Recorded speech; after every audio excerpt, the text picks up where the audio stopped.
That allows Dylan Hughes, you can see him dropping into formation, just getting into that pocket, but Ryan Turk pulls away. We've got contact. Dylan Hughes goes into bumper Ryan Turk.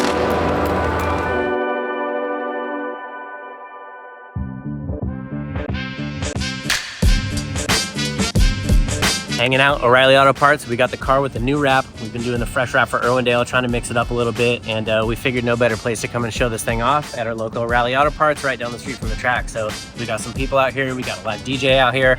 We're showing this thing off. We're doing it.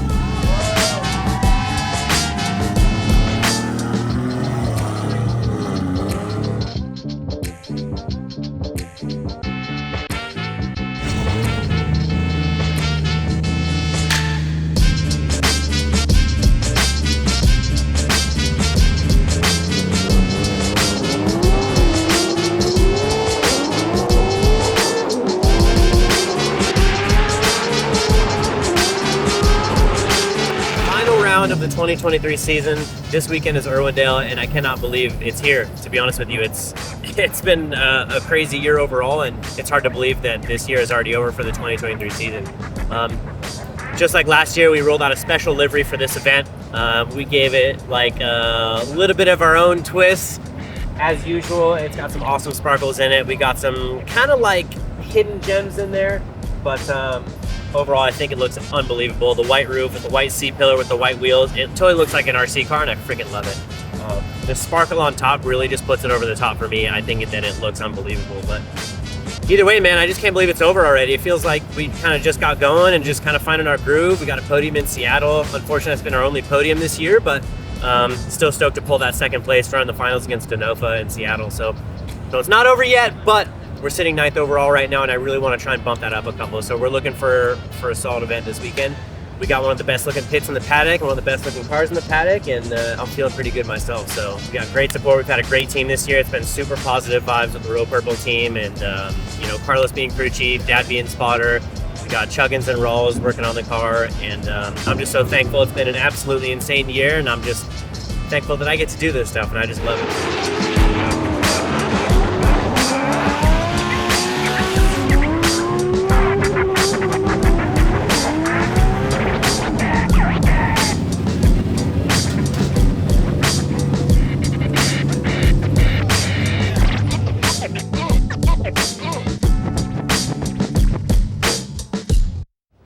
So this is one of those tracks where once you kind of get going through the weekend, it kind of takes a minute to kind of find your bearings. It's a 5/8 mile oval, and they want you to drag your back bumper on the concrete wall all the way around the big bank. And it is a steep bank, so it really makes the car want to drive down off the bank. So keeping that back bumper up on the wall is always a little bit difficult. And it's a little bit spooky, to be honest with you, because you're hauling the mail up there. And then once you transition down to the infield, you got that inside clip, and then you transition going like 80 plus miles an hour into the lower bank. And it doesn't really have as much bank to it on the lower, but you're coming in going so fast. It's one of those tracks where it's every single lap matters. Every single lap, there's big consequences. So you need to make sure that you have your mind right and make sure that you're feeling real confident, because if you're not, this track will call you out fast. So always takes a couple laps to kind of get the blood flowing and realize how insane this is every time. But when it goes right, it is probably one of the funnest tracks out there, and we're looking forward to it, man. Checkers or records for us? No. Why not? Because we got SEMA in a couple of days. So no, it's not checkers or records for us. No, I mean, he can if he wants to, but there's nothing to do that. I just told him driving up here, I'm like, dude, we have nothing to lose. Let's give it all we've got. Like, we're not fighting for a championship, but we obviously want the results. So I just want to get him on like an easy state of mind, so that it doesn't stress himself out. Stress, like.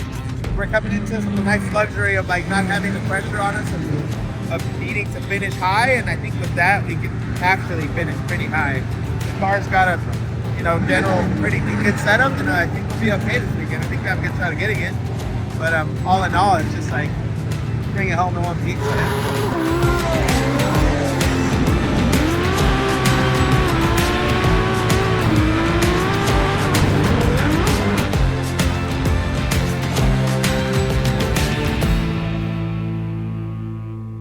A little lull in the action right now. We're gonna do the O'Reilly random part of the day.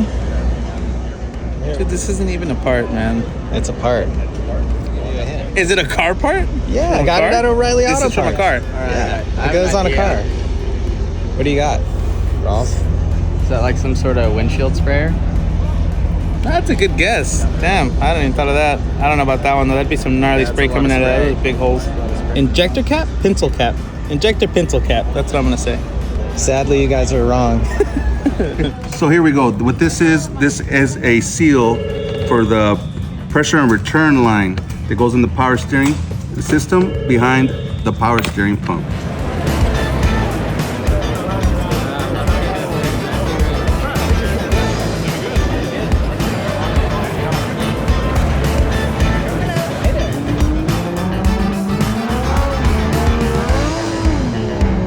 And in that burnout box, the royal purple BMW of Dylan the Dozer Hughes. He's got the sparkly livery here for Irwindale. This gentleman has been a busy man this year. Remember, he broke his hand right before Seattle. And, you know, that was a tough one, but he managed.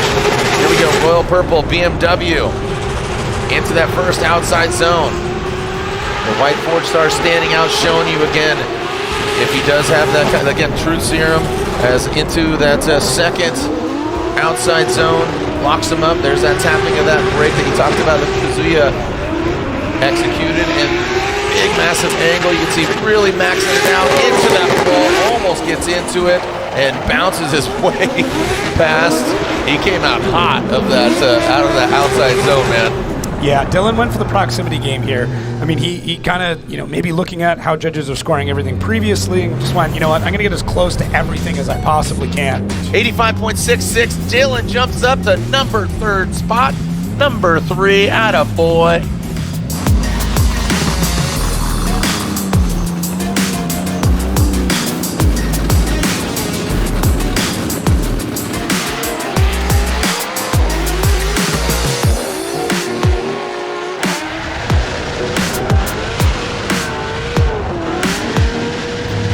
Dylan, what's the situation here?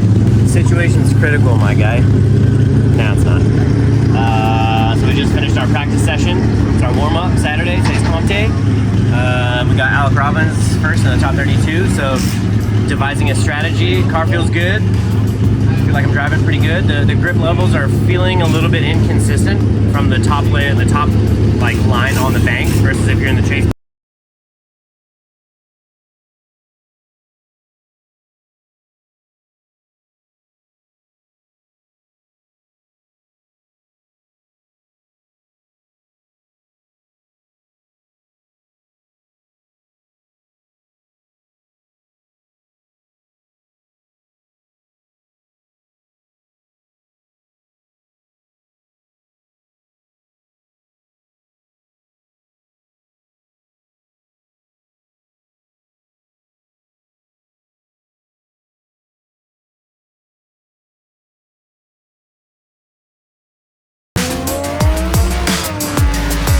Dylan the Dozer Hughes dealt with that broken hand earlier this year. His left hand was having some struggles, but that's all up the window. He had a great run last night. So the royal purple GT Radial BMW out front. There goes Dylan Hughes initiating into the bank. Looks like Alec Robbins has worked it out, gets good proximity, works his way to the top. Not the most graceful way, but gets that proximity. Pass it inside clip. Robbins takes it out. That front right light, but Dylan Hughes settle. Ooh, and Robbins looks like he does rotate. Has some issues. That'll be incomplete. Dylan Hughes does need to complete the entirety of this run, and he does just that. Gets out to that outside zone, and that lily pad, as I'm kind of calling it, and hits it and quits it. We're just telling him not to give enough room on the initiation. Make sure we're on him, but not like on his door. Just keep it a consistent, nice run, and we'll be able to get it. So. Here we go. Alec Robbins out front, Dylan Hughes in that chase position. Robbins a little bit of shit on that outside zone 1. Ooh, and there goes Robbins. Ooh, that could have been a lot worse, but that will seal it because in that lead position, when you have that mistake out front, the chase car does not need to complete the entirety of the run as the Ford Star wheels wrapped in GT radials finishes out the entirety of the course. The royal purple 2JZ BMW crosses the finish line. We'll see him and all your crowns. I see all you Royal Purple crown wearing fans out there. Dylan Hughes gets the win and advances on into the top 16. All right, one down.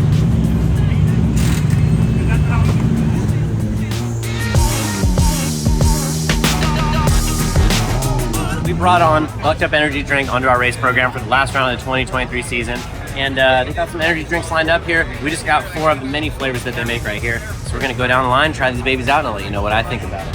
Rocket Pop, I like that, good name. Ooh yeah, it's kind of like I feel like it's one of those popsicles that's like red, white, and blue. It actually really reminds me of that. This one's pretty good. We got cherry candy. But I will say this one does look pretty mean.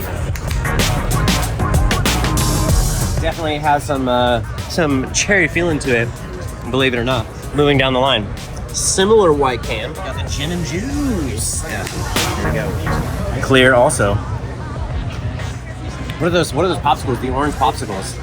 Yeah, Orange-sicle. Orange-sicle. That's kind of what it reminds me of a little bit. Yeah. That was good. I like it. Last but not least, probably my favorite looking can, honestly. Love the rainbow buck on there. And this is Sour Bucks. Those guys look familiar. Good. Literally Sour Patch Kids. Yeah. Like blended up inside of a can. That one is sweet. I like that. That's heavy. I like it. I think that one's my favorite probably. Based on the look of the can, the taste, the whole thing. I love it.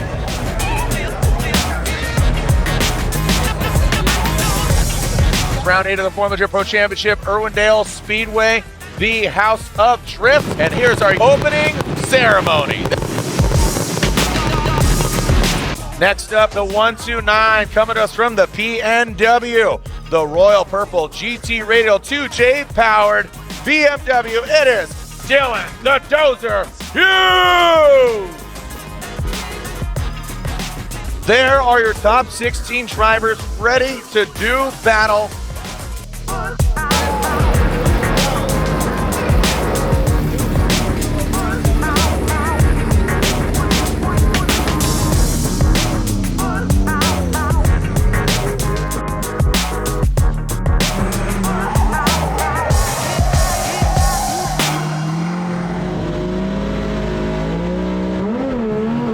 We are clear to send Dylan Hughes, purple BMW, and the hot hatchback of Ryan Turk. Boom! Jumps to the side of Dylan Hughes. A little bit of wavering, drops down, doesn't see that front bumper. The proximity is really well crafted.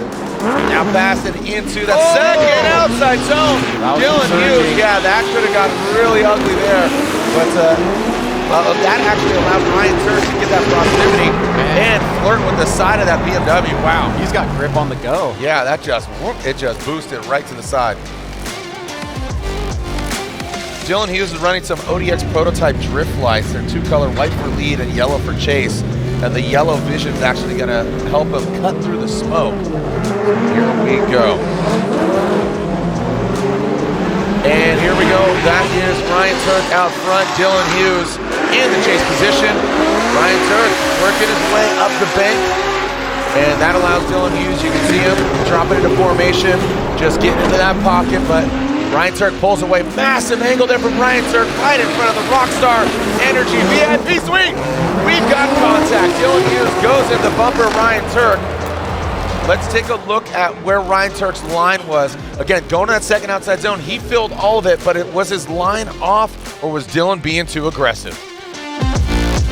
Slide up right for Ryan Turk. Ryan, that, like you said, that contact, that really solidified. Unfortunately, Dylan knows who he's going against. He needs to be aggressive. Just unfortunately got too aggressive. Yeah. Holy smokes, man. That is a wrap to the 23 season. I feel like we've been to a lot of racetracks and we've done a lot of driving this year, but at the same time, I cannot believe it's over already. We're already at Irwindale, and Turkey Lake beat us in the 16, man. I gave him a perfect lead. I really did. Like, a lead to be super proud of, and I'm stoked on that.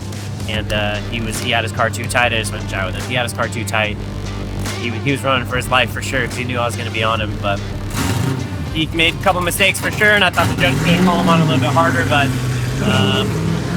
that's how she goes, I suppose. But man, what a year. I mean, the crew, our team, our sponsors, I literally could not ask for anything else. I wouldn't want to be with any other sponsors, with any other people on the pit, driving any other car. I'm so freaking stoked. I love this and I love our team, and I wouldn't change it for the world. I absolutely love it. Thank you for following along. See you along.